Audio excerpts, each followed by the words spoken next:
Lacanilao, that's a violation of the law. If you look at the law, it says arrested, detained, and custodial investigation. Kung arrested lang to, baka may lusot, 12 hours, 6 hours, matagal na.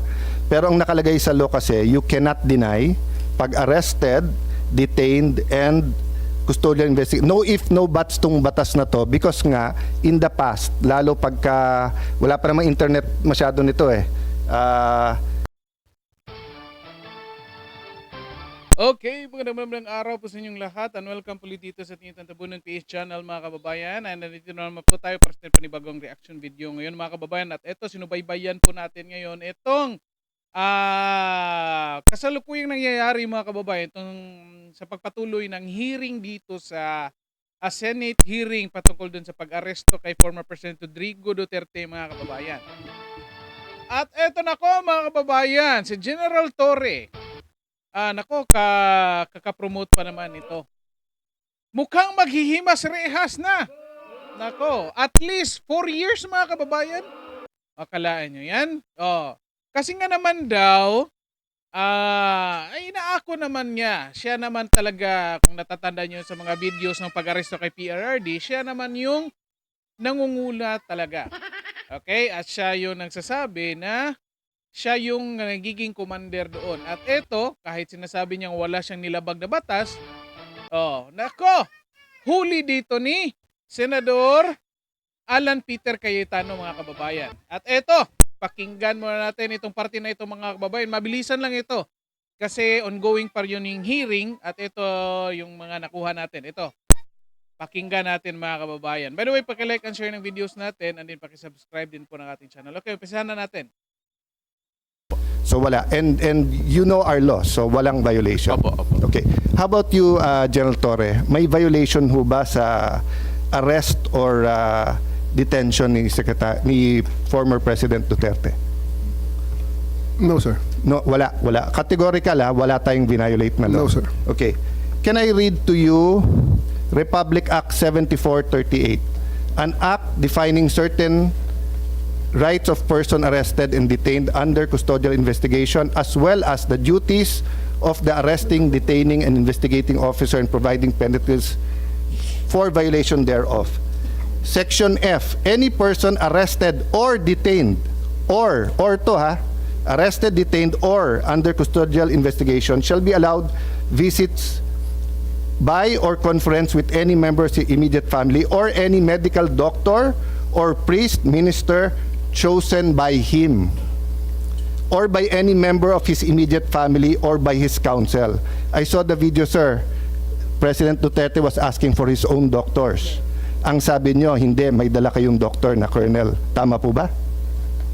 That's one part, sir. Yes, so you did not allow him to bring in his own doctor.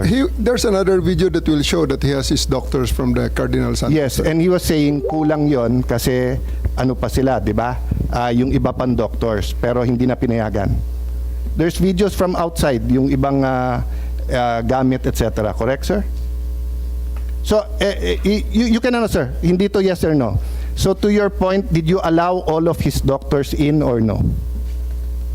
Sir, we have substantial doctor. I think we have complied with 7438, sir. Okay, it doesn't say here substantial. It says here, 7438, sir. no sir, ang sabi kasi dito, his choice, hindi nyo choice.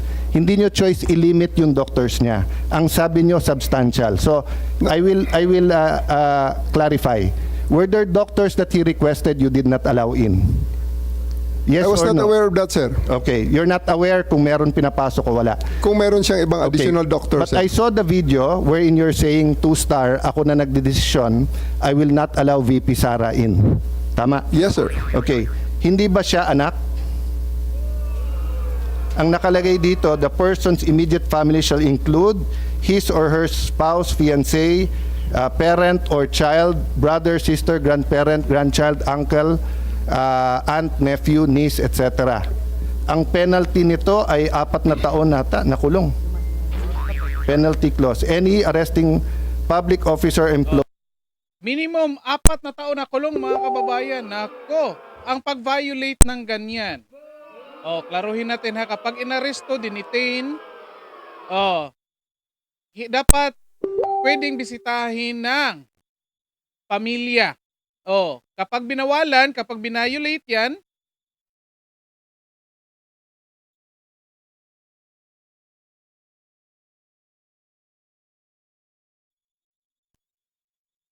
comment kayo ilang taon. Minimum 4. Okay, patuloy muna natin mga kababayan. Employee or any investigator who fails to inform any person arrested, detained, or under custodial investigation of his right to remain silent and to have competent penalty of not less than 8 years. So, ito, sa letter B, any person who obstructs or prevents any of his lawyers, any member of his family, or person arrested, detained, ayan, medical doctor or priest of his choice 4 years. So, sir, you prevented VP Sara from entering. At the outset, sir, maraming salamat sa pagbigay sa akin ng pagkakataon na ito para maklarify yan, sir, dahil nung first hearing natin, sir, ay palagay ko na-explain na lahat yan, sir, at nagkaroon ng napakaraming mga... Nung first hearing, sir, ang pinag-usapan kasi doon na lawyer, ako, upon looking at the Constitution, kaming mga senador, we cannot appear before the court but we can practice. Pero ang presidente, vice president cannot practice. So kasama na ako doon at yung ibang nagsabing abogada. Pero nung nakita ko tong batas na to, nakalagay, pag anak, you cannot stop them from visiting. And nakita ko yung video, but sabi nyo nga, may kompleto kayong video, that's why I'm asking you, baka naman pinapasok nyo nang hindi ko alam. Sabi mo, 2 stars, sir, ako nagdesisyon nito, sir. I don't know if you use the word ako mananagot. So, simple lang question ko, did you prevent VP Sara from seeing her father? Yes or no? Can I expound on this, sir, before I answer the yes, Yes, or no, go ahead. sir? Thank you, sir. Kaya ako nagpapasalamat, sir, na ma-expound yan, sir, dahil after the first hearing, medyo marami-rami ang lumabas, sir, ng mga misinformation regarding that matter, sir. Yes, sir, I did I did deny the request of President Duterte for him to allow VP Sara to enter, sir. Kasi nga naman, sir, mag-aalas 10 na yun, sir. And that is already around 12 hours after we first got him into custody. The VP has all the chances to be with the President earlier that day. We are expecting her. Actually, sir, mga alas 3 pa lang, may information na darating siya. And kung gusto talaga nilang pumasok, sir, pwede naman, sir, eh. Kasi hinadangan mo nga eh, di ba? Ma'am, sinundo, Parang ma'am, sa loob ng Villamor. Sinabi nga ninyo na hinarang, di ba? Yes, ma'am. Ito, kasi ma'am, gabi na, matagal na. I did, ma'am. I did really prevent that from the VP. I told the president that she can visit her on the detention cell in Hague. Sabi ko kung gusto niya talaga. Pero sabi kasi mo nga makapasok, naman, pero ma'am, sa kabilang sandali, dako ma'am. sinabi mo you prevented her. Alin ba talaga? Let me clarify, ma'am. Hindi pa ako tapos, ma'am, eh. Hindi. Iba-iba lang yung sinasabi mo eh. Ma'am, patapusin niyo ako kung pwede. Kung pwede, ma'am. Okay lang. Kasi ma'am, meron tayong... I think the resource person is... If you will allow me. Sir, if you will allow me. Sir. Yaw. Okay, sir. Kaya nga, but please. Eto, sir, after all was being said and done, yung sasakyan ni Hanilet, sir, and 5 other vehicles, nakapasok at sinundo sila, sir. Ang eroplano nasa bukas pang pintuan, sir. So, yan, sir, ang isang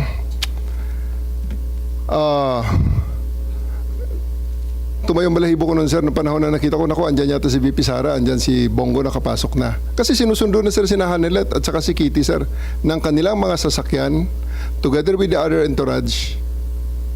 Bakit nila sumabay dun, sir, sa tarmac? Bukas pa naman, sir, ang pintuan. Alam mo, Madam Chair, Sir. Nick, Sir. you That's a new ibig mong information, sabihin, sir. kung pwede pumasok yung si Ma'am Hanilit at saka si Kitty, gusto mo ring sabay-sabay na sila. Sir, ganito. Hindi ko dinideny na pinrevent ko si VP Sara na pumasok based on the request of the president, the former president. Okay, The reason for that, you prevented VP Sara from entering. yes, ma'am. Okay. Because the reason for that is that 12 hours na ang nakalipas at tapos na ang lahat ng mga delaying tactics. Nick, I cannot allow that. Otherwise, Nick, magiging magulo pa ang situation, Nag-expire sir. pala yung karapatan ng akusado. may expiration date pala yung karapatan ng anak na bumisita sa kanyang tatay. Sir, we do believe, ako sir personally, that's my call at that time because I'm operating on the premise So, na so ang it's your aking mission. call. So it's your call to Yes, violate sir. the law. Yes. It's your call to violate the law. Dahil nakalagay sa batas, binasa ni Senator Alan Cayetano na bawal na pigilan yung anak na bumisita. So it's your call to violate the law. Hindi sa ganong context, sir.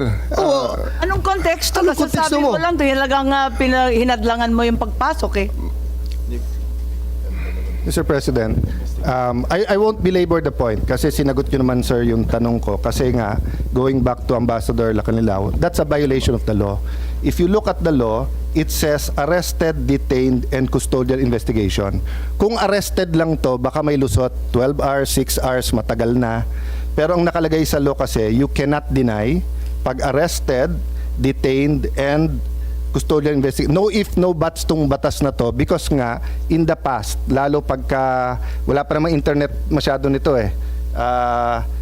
1992, no? Wala pa masyado yung mga, bago pa lang yung mga, cellphone na ba nito or ano? But ang point, sir, there's no exceptions here. So that's a matter of defense kay General Torre. But just to pursue this, yung Dr. Suba ni President Duterte certified him fit to travel. Di ba sabi niyo, sir, eventually pinapasok niyo rin doktor niya. So nung una, sa video nakita ko, ay hindi pa kasi niyo nasasubmit yung buong video kaya hindi pa namin nare-review, no? That's why I'm giving you the benefit of the doubt. Kasi I'm not an eyewitness, I didn't see and even if I'm not an eyewitness, I didn't view the video, no? So dun sa nakita ko kasi, you were denying, the President was saying, you have to make sure I'm fit to travel, and then sabi niya, doktor ko, ang sabi niyo, may doktor na dito, it was a police or military colonel. So eventually you let in some of his doctors, correct, sir? Yeah. Did they certify that he was fit to travel? I believe, sir, on that argument, we can already No, take- it's not an argument. I was just Sir, asking. okay, sir. Did Sir- they certify that he was fit to travel or hindi sila tinanong were they fit to travel? It's not part of the procedure for his private doctors for that to do that, sir. It will be the government doctors who will be No, taking that's not that, sir. true, sir. Ang nakalagay ho dito sa batas, it can be his doctors. Magiging inutil yung batas if you invite your doctors and then they cannot certify. So, ang mangyayari nun, if they certify hindi pwede, sinertify ng gover doctor pwede, korte ang magsasabi at kakasuhan yung doktor na nagkakamali. Hindi mo pwede basta't i-replace ng government doctor yung, so like now, no? If anyone here biglang nag-faint at sinabing hindi na siya pwedeng mag-appear dito, we have a Senate doctor. But if it's the doctor of the witness who tells us, we cannot immediately judge on the two. Kasi even dito po sa surrender, may mga tanong about being fit to travel eh. Na ang nakalagay nga eh, and even yung ano, baka mapahamak yung kapitan. Kasi kung titignan nyo po yung ano, yung Yes. pinirmahan ng kapitan, sa pinirmahan niya po may nakalagay doon ha. Saan yun? Yes, Senator Cayetano, kung pwede lang i-clarify, anyway, ang nangyari, si Okay, stop muna natin dito mga kababayan para hindi lang mahaba itong video natin. Ito, pag-usapan natin ng mabilisan mga kababayan. Ito, klarong-klaro. Ha? Nako, maghihimas rehas yata si General Torre mga kababayan. Of course, hindi natin gugustuhin yan kasi sa tingin ko, magaling na pulis naman ito General Torre. Nangyari lang mga kababayan na parang ginamit si General Torre sa mga taong gustong magpakulong kay PRRD mga kababayan. And unfortunately, parang inallow niya, yan yung hindi ko nagustuhan dito kay General Torre mga kababayan, na inallow niya yung sarili niya na gamitin sa political advantage ng mga taong gumamit sa kanya. Unfortunately, siya yung malalaglag dito mga kababayan. Imagine niyo 4 years minimum. Hindi ko lang alam kung kapag ganyan, matatanggap mo pa rin yung mga benefits mo bilang police or bilang isang retired police. Hindi lang natin alam yan. Pero, yan, klaro, inamin naman niya. Ito, pag-usapan natin ng mabilisan bago natin tapusin. Ito ha, anak. Ang issue na dito, o kung natatandaan nyo sa video, sinabi ko ang isa sa mga videos natin na nilaglag or parang nagpatibong doon si PRRD mga kababayan na kung saan klinaro niya sa video talaga kasi alam niyang may nagbi-video. Klinaro talaga ni PRRD mga kababayan na si General Torre na sinigurado niya na makapture sa video doon na tinanong niya na anak ko, abogado. Oh, anak ko, abogado. Gusto ko makausap. Oh, hindi mo papasukin. Klinaro taga, inulit pa. O sinong magdesisyon? Ikaw nagdesisyon, ayaw mo papasukin? Yes, sir. O, klarong-klaro yun sa video. Naipakita na yan sa social media at isa sa mga videos natin. Of course, klarong-klaro din, sinabi ni General Torre, yes, desisyon ko yan, sir. O, mayroon pa nga siyang sinabi na hindi na yan mangyayari, sir. Kasi ako na nagdesisyon. O, hindi ko papasukin. Okay? Pero ngayon mga kababayan, nagbago ang tono ni General Torre. Sinasabi niya na kung gusto niyang pumasok daw, kung gusto daw pumasok ni Sara Duterte bilang anak, hindi naman daw hahadlangan. O paano nangyari yan? Di ba? Pero sinasabi niya na hindi pwede. At ito mga kababayan, sinasabi niya, mula alas 3 pa daw ng hapon, hinihintay nila. So gusto nila paghuli ni PRRD hanggang alas 3 or kanong oras gusto ni General Torre nandyan ka agad. O di ba? At yun nga, may expiration ba yung pagbisita ng anak?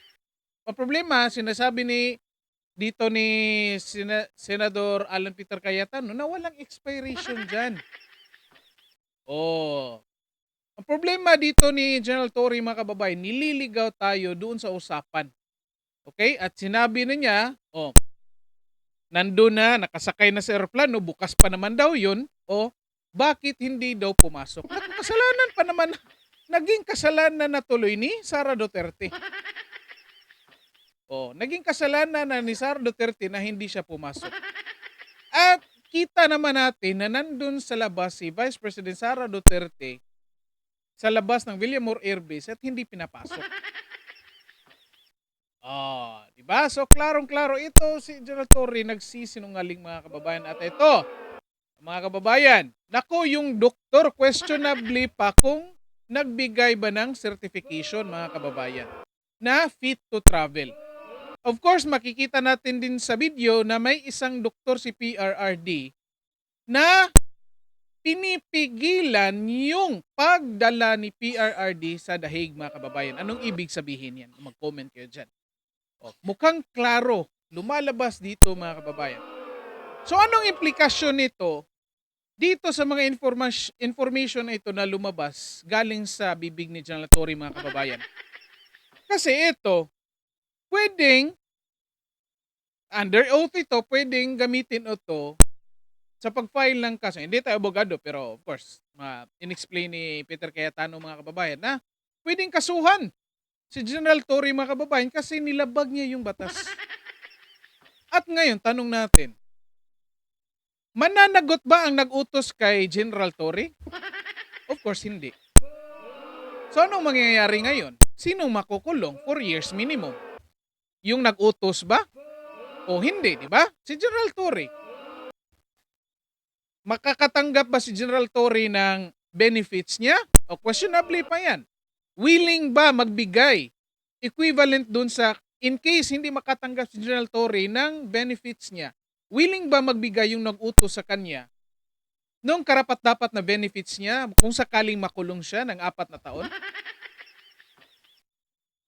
Ito yung sinasabi natin mga kababayan na ginagamit, yan din yung sinasabi ni retired General Escobal. I think Escobal mga kababayan na delikado ka kapag hinayaan mong sarili mong gamitin ng mga politiko para sa kanilang advantage. Kasi darating yung panahon, lalo na ngayon at mukhang palapit na itong panahon na ito, na kapag tapos na silang gamitin ka, iiwan ka sa ere. Yan yung delikado dito mga kababayan. Okay? So, mag-comment kayo dyan kung ano sa tingin nyo dito. Paki-like and share ng videos po natin and then paki-subscribe din po. So, dito na lang po muna tayo mga kababayan at hintay-hintay din po sa ibang mga detalye na pinapresenta natin dito kasi ongoing pa po yung hearing. Okay, so maraming salamat sa lahat at magandang araw sa inyo.